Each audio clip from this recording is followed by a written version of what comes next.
Chapter 33. But now, Job, listen to my words. Pay attention to everything I say. I am about to open my mouth. My words are on the tip of my tongue. My words come from an upright heart. My lips sincerely speak what I know. The Spirit of God has made me. The breath of the Almighty gives me life. Answer me then if you can. Prepare yourself and confront me. I am just like you before God. I too have been taken from clay. No fear of me should alarm you, nor should my hand be heavy upon you. But you have said in my hearing, I heard the very words, I am pure and without sin. I am clean and free from guilt. Yet God has found fault with me. He considers me his enemy. He fastens my feet in shackles. He keeps close watch on all my paths. But I tell you, in this you are not right, for God is greater than man. Why do you complain to him that he answers none of man's words? For God does speak, now one way, now another. Though man may not perceive it, in a dream, in a vision of the night, when deep sleep falls on men as they slumber in their beds, he may speak in their ears and terrify them with warnings. to turn man from wrongdoing and keep him from pride, to preserve his soul from the pit, his life from perishing by the sword. For a man may be chastened on a bed of pain, with constant distress in his bones, so that his very being finds food repulsive, and his soul loathes the choicest meal. His flesh wastes away to nothing, and his bones, once hidden, now stick out. His soul draws near to the pit, and his life to the messengers of death. Yet if there is an angel on his side as a mediator, 1 out of 1,000 to tell a man what is right for him, to be gracious to him and say, spare him from going down to the pit, I have found a ransom for him. Then his flesh is renewed like a child's, it is restored as in the days of his youth. He prays to God and finds favor with him. He sees God's face and shouts for joy. He is restored by God to his righteous state. Then he comes to men and says, I sinned and perverted what was right, but I did not get what I deserved. He redeemed my soul from going down to the pit, and I will live to enjoy the light. God does all these things to a man twice, even 3 times, to turn back his soul from the pit, that the light of life may shine on him. Pay attention, Job, and listen to me. Be silent, and I will speak. If you have anything to say, answer me. Speak up, for I want to be cleared. But if not, then listen to me. Be silent, and I will teach you wisdom. Chapter 34. Then Elihu said, Hear my words, you wise men. Listen to me, you men of learning, for the ear tests words as the tongue tastes food. Let us discern for ourselves what is right. Let us learn together what is good. Job says, I am innocent, but God denies me justice.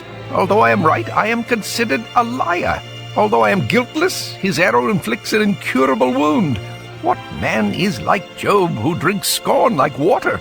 He keeps company with evildoers.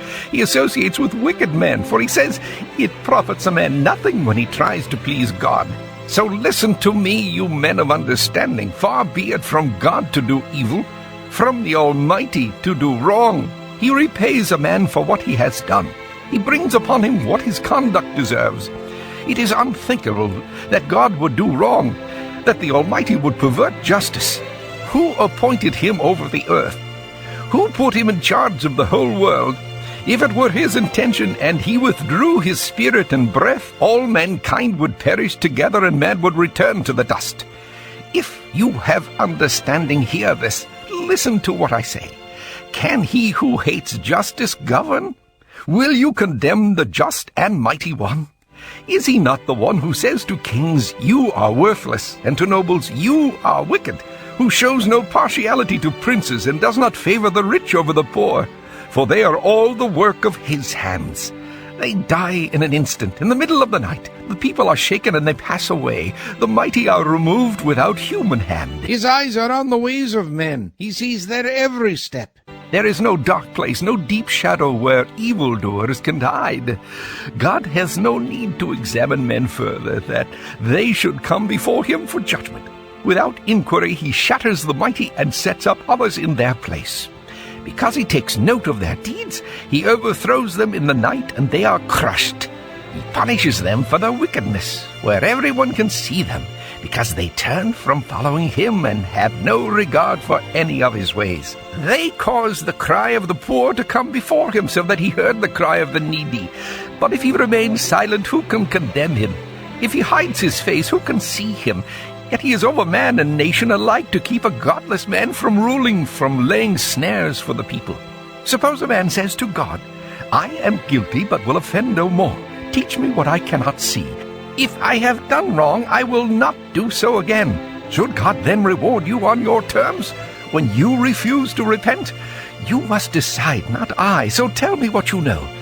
Men of understanding declare, wise men who hear me say to me, Job speaks without knowledge, his words lack insight. Oh, that Job might be tested to the utmost for answering like a wicked man. To his sin he adds rebellion. Scornfully he claps his hands among us and multiplies his words against God. Chapter 35. Then Elihu said, Do you think this is just? You say, I will be cleared by God, yet you ask him, what profit is it to me? And what do I gain by not sinning? I would like to reply to you and to your friends with you. Look up at the heavens and see. Gaze at the clouds so high above you. If you sin, how does that affect him? If your sins are many, what does that do to him? If you are righteous, what do you give to him? Or what does he receive from your hand? Your wickedness affects only a man like yourself, and your righteousness only the sons of men. Men cry out under a load of oppression. They plead for relief from the arm of the powerful, but no one says, Where is God, my Maker, who gives songs in the night, who teaches more to us than to the beasts of the earth, and makes us wiser than the birds of the air? He does not answer when men cry out because of the arrogance of the wicked. Indeed, God does not listen to their empty plea. The Almighty pays no attention to it. How much less, then, will he listen when you say that you do not see him, that your case is before him and you must wait for him? And further, that his anger never punishes, and he does not take the least notice of wickedness. So Job opens his mouth with empty talk. Without knowledge he multiplies words. Chapter 36. Elihu continued, Bear with me a little longer, and I will show you that there is more to be said in God's behalf. I get my knowledge from afar. I will ascribe justice to my Maker. Be assured that my words are not false. One perfect in knowledge is with you. God is mighty, but does not despise man. He is mighty and firm in his purpose. He does not keep the wicked alive, but gives the afflicted their rights. He does not take his eyes off the righteous. He enthrones them with kings and exalts them forever. But if men are bound in chains, held fast by cords of affliction, he tells them what they have done, that they have sinned arrogantly. He makes them listen to correction and commands them to repent of their evil. If they obey and serve him, they will spend the rest of their days in prosperity and their years in contentment. But if they do not listen, they will perish by the sword and die without knowledge. The godless in heart harbor resentment even when he fetters them. They do not cry for help. They die in their youth among male prostitutes of the shrines. But those who suffer he delivers in their suffering. He speaks to them in their affliction.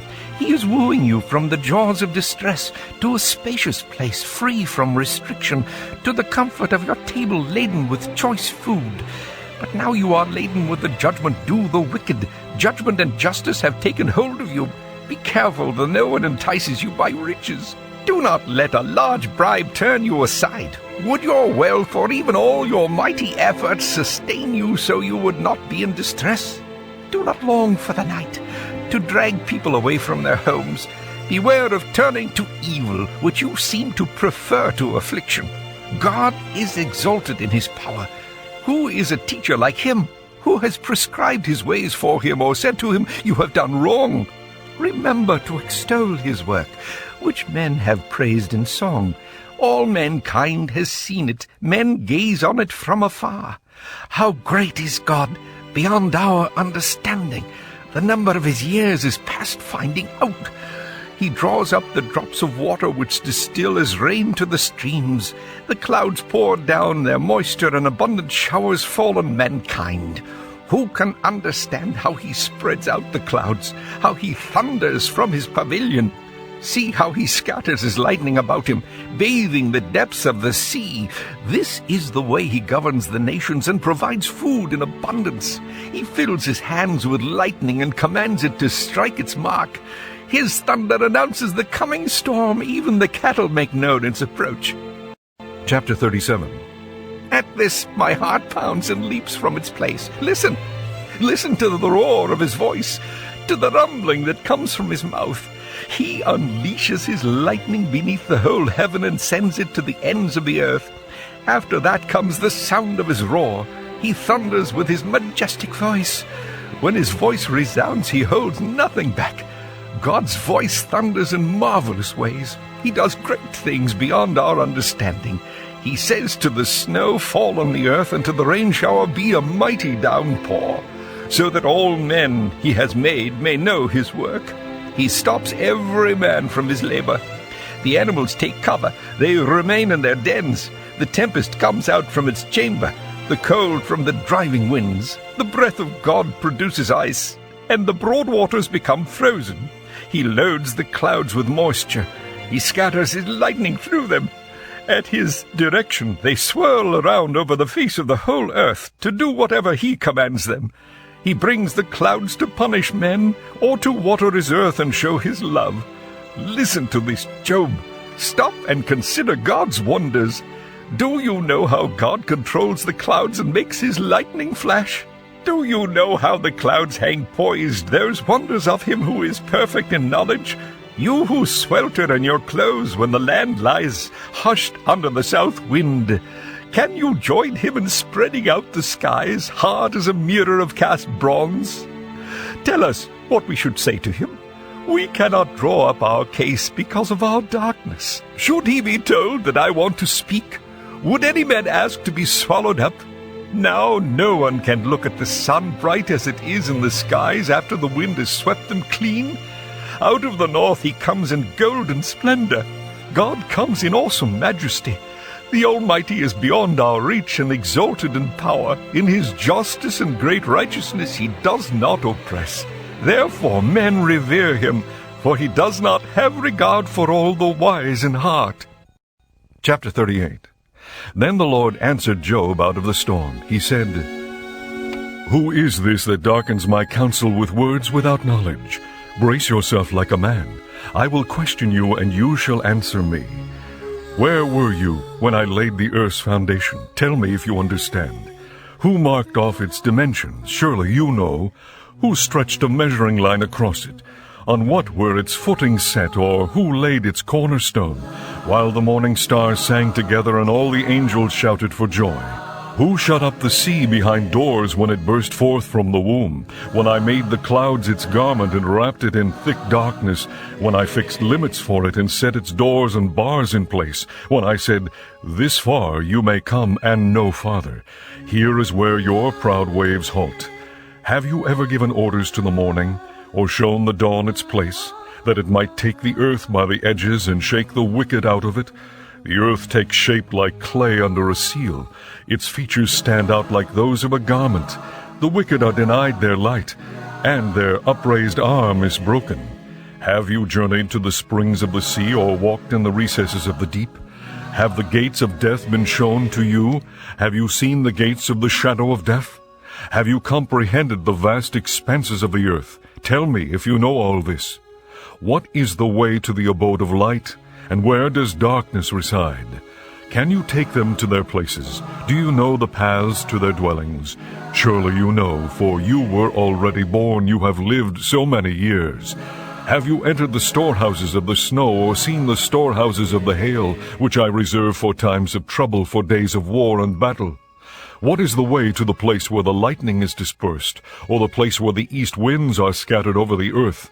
Who cuts a channel for the torrents of rain, and a path for the thunderstorm, to water a land where no man lives, a desert with no one in it, to satisfy a desolate wasteland, and make it sprout with grass?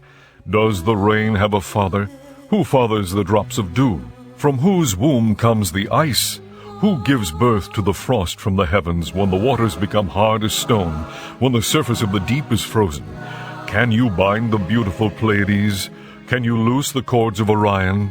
Can you bring forth the constellations in their seasons, or lead out the bear with its cubs? Do you know the laws of the heavens? Can you set up God's dominion over the earth? Can you raise your voice to the clouds and cover yourself with a flood of water? Do you send the lightning bolts on their way? Do they report to you, "Here we are"? Who endowed the heart with wisdom, or gave understanding to the mind? Who has the wisdom to count the clouds? Who can tip over the water jars of the heavens when the dust becomes hard and the clods of earth stick together? Do you hunt the prey for the lioness and satisfy the hunger of the lions when they crouch in their dens or lie in wait in a thicket? Who provides food for the raven when its young cry out to God and wander about for lack of food? Chapter 39. Do you know when the mountain goats give birth? Do you watch when the doe bears her fawn? Do you count the months till they bear? Do you know the time they give birth? They crouch down and bring forth their young. Their labor pains are ended. Their young thrive and grow strong in the wilds. They leave and do not return. Who let the wild donkey go free? Who untied his ropes? I gave him the wasteland as his home, the salt flats as his habitat. He laughs at the commotion in the town. He does not hear a driver shout. He ranges the hills for his pasture and searches for any green thing. Will the wild ox consent to serve you? Will he stay by your manger at night? Can you hold him to the furrow with a harness? Will he till the valleys behind you? Will you rely on him for his great strength? Will you leave your heavy work to him? Can you trust him to bring in your grain and gather it to your threshing floor? The wings of the ostrich flap joyfully, but they cannot compare with the pinions and feathers of the stork. She lays her eggs on the ground and lets them warm on the sand, unmindful that a foot may crush them, that some wild animal may trample them. She treats her young harshly, as if they were not hers. She cares not that her labor was in vain, for God did not endow her with wisdom, or give her a share of good sense. Yet when she spreads her feathers to run, she laughs at horse and rider. Do you give the horse his strength, or clothe his neck with a flowing mane? Do you make him leap like a locust, striking terror with his proud snorting? He paws fiercely, rejoicing in his strength, and charges into the fray. He laughs at fear, afraid of nothing. He does not shy away from the sword. The quiver rattles against his side, along with the flashing spear and lance. In frenzied excitement he eats up the ground. He cannot stand still when the trumpet sounds. At the blast of the trumpet he snorts, "Aha!" He catches the scent of battle from afar, the shout of commanders and the battle cry. Does the hawk take flight by your wisdom and spread his wings toward the south? Does the eagle soar at your command and build his nest on high? He dwells on a cliff and stays there at night. A rocky crag is his stronghold. From there he seeks out his food. His eyes detect it from afar. His young ones feast on blood, and where the slain are, there is he. Chapter 40. The Lord said to Job, Will the one who contends with the Almighty correct him? Let him who accuses God answer him. Then Job answered the Lord, I am unworthy. How can I reply to you? I put my hand over my mouth. I spoke once, but I have no answer. Twice, but I will say no more. Then the Lord spoke to Job out of the storm, Brace yourself like a man. I will question you, and you shall answer me. Would you discredit my justice? Would you condemn me to justify yourself? Do you have an arm like God's, and can your voice thunder like his? Then adorn yourself with glory and splendor, and clothe yourself in honor and majesty. Unleash the fury of your wrath. Look at every proud man and bring him low. Look at every proud man and humble him. Crush the wicked where they stand. Bury them all in the dust together. Shroud their faces in the grave. Then I myself will admit to you that your own right hand can save you. Look at the behemoth, which I made along with you, and which feeds on grass like an ox. What strength he has in his loins, what power in the muscles of his belly. His tail sways like a cedar, the sinews of his thighs are close-knit. His bones are tubes of bronze, his limbs like rods of iron. He ranks first among the works of God, yet his Maker can approach him with his sword. The hills bring him their produce, and all the wild animals play nearby. Under the lotus plant he lies, hidden among the reeds in the marsh. The lotuses conceal him in their shadow. The The poplars by the stream surround him. When the river rages, he is not alarmed. He is secure, though the Jordan should surge against his mouth. Can anyone capture him by the eyes, or trap him and pierce his nose? Chapter 41. Can you pull in the Leviathan with a fishhook, or tie down his tongue with a rope? Can you put a cord through his nose, or pierce his jaw with a hook? Will he keep begging you for mercy? Will he speak to you with gentle words? Will he make an agreement with you for you to take him as your slave for life? Can you make a pet of him like a bird, or put him on a leash for your girls? Will traders barter for him? Will they divide him up among the merchants? Can you fill his hide with harpoons, or his head with fishing spears? If you lay a hand on him, you will remember the struggle and never do it again. Any hope of subduing him is false. The mere sight of him is overpowering. No one is fierce enough to rouse him. Who then is able to stand against me? Who has a claim against me that I must pay? Everything under heaven belongs to me. I will not fail to speak of his limbs, his strength, and his graceful form. Who can strip off his outer coat? Who would approach him with a bridle? Who dares open the doors of his mouth, ringed about with his fearsome teeth? His back has rows of shields tightly sealed together. Each is so close to the next that no air can pass between. They are joined fast to one another. They cling together and cannot be parted. His snorting throws out flashes of light. His eyes are like the rays of dawn. Firebrands stream from his mouth. Sparks of fire shoot out. Smoke pours from his nostrils as from a boiling pot over a fire of reeds. His breath sets coals ablaze, and flames dart from his mouth. Strength resides in his neck. Dismay goes before him. The folds of his flesh are tightly joined. They are firm and immovable. His chest is hard as rock, hard as a lower millstone. When he rises up, the mighty are terrified. They retreat before his thrashing. The sword that reaches him has no effect, nor does the spear or the dart or the javelin. Iron he treats like straw, and bronze like rotten wood. Arrows do not make him flee. Slingstones are like chaff to him. A club seems to him but a piece of straw. He laughs at the rattling of the lance. His undersides are jagged potsherds, leaving a trail in the mud like a threshing sledge. He makes the depths churn like a boiling cauldron, and stirs up the sea like a pot of ointment. Behind him he leaves a glistening wake. One would think the deep had white hair. Nothing on earth is his equal, a creature without fear. He looks down on all that are haughty. He is king over all that are proud. Chapter 42. Then Job replied to the Lord, I know that you can do all things. No plan of yours can be thwarted. You asked, who is this that obscures my counsel without knowledge? Surely I spoke of things I did not understand, things too wonderful for me to know. You said, listen now, and I will speak. I will question you, and you shall answer me. My ears had heard of you, but now my eyes have seen you. Therefore I despise myself, and repent in dust and ashes. After the Lord had said these things to Job, he said to Eliphaz the Temanite, I am angry with you and your two friends, because you have not spoken of me what is right, as my servant Job has. So now take 7 bulls and 7 rams, and go to my servant Job and sacrifice a burnt offering for yourselves. My servant Job will pray for you, and I will accept his prayer and not deal with you according to your folly. You have not spoken of me what is right, as my servant Job has. So Eliphaz the Temanite, Bildad the Shuhite, and Zophar the Naamathite did what the Lord told them, and the Lord accepted Job's prayer. After Job had prayed for his friends, the Lord made him prosperous again and gave him twice as much as he had before. All his brothers and sisters and everyone who had known him before came and ate with him in his house. They comforted and consoled him over all the trouble the Lord had brought upon him, and each one gave him a piece of silver and a gold ring. The Lord blessed the latter part of Job's life more than the first.